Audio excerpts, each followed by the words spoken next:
6 minus 1 equals 5. And again here we have 6 minus 1. So 5 times 5, which equals 25.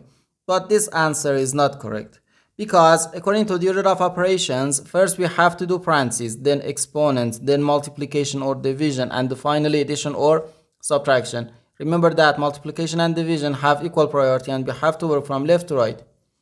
And the same applies to addition and subtraction. In this expression, we have two subtractions and one multiplication. According to the PEMDAS, multiplication has higher priority than subtraction because multiplication comes before subtraction. So here, first we have to do this multiplication, then this subtraction, and finally this subtraction. If we do this subtraction or this subtraction before this multiplication, it is wrong.